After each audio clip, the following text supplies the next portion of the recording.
Hello everyone, my name is Victoria Tolson. I'm the Education Manager at Nauticus, and I am going to show you a couple pages from my nature journal.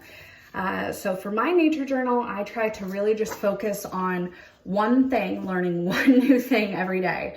And sometimes I learned a lot more than one thing, but my goal was just at least one. Sometimes I would go outside, and I have an oak tree right outside my house. So I sketched out all of the pollen, the little pods that come off the tree, and I wrote about them and what I had learned about them. The next day I observed a little more about the tree. I looked at some of the plants in my garden. I observed ants one day.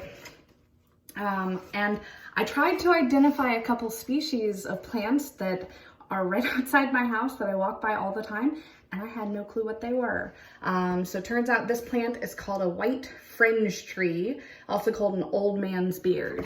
And I know it looks a little yellow right there. I was trying to do an outline and I wasn't very good at it, but I swear the flowers are actually white. And I was able to identify that. I also looked at, the basic weeds in the grass. I looked at clover. I looked at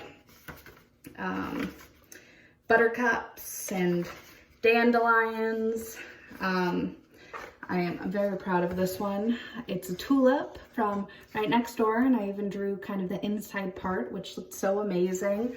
But I tried to just look at a different plant every day and kind of make a new discovery about my own backyard. I did all this while never walking more than like a yard away.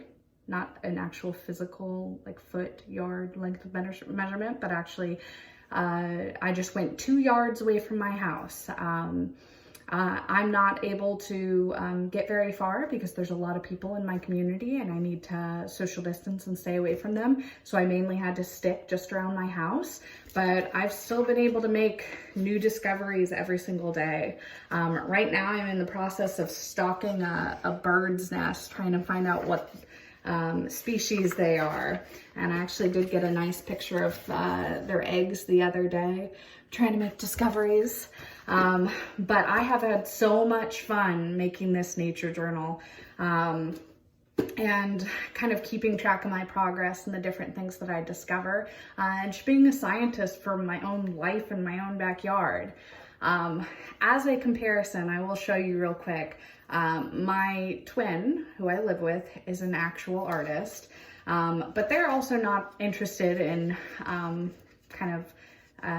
that type of nature like I am. So they took a different route with nature journaling that I think is just as good. It's hilarious.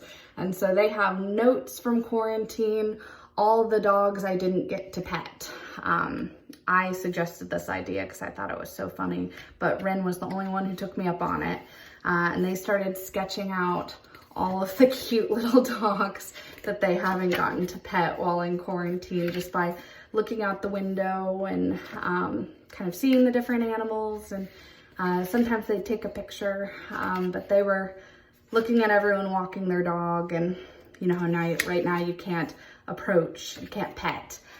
So they've been stalking our neighbors' dogs during quarantine, and I think that's a very funny, but as an artist, it's a really good practice for drawing for them, but it's a great way to document quarantine, because once this all ends, hopefully we'll be able to go back to petting dogs that we do not own, which everyone loves to do while you're on a walk, right?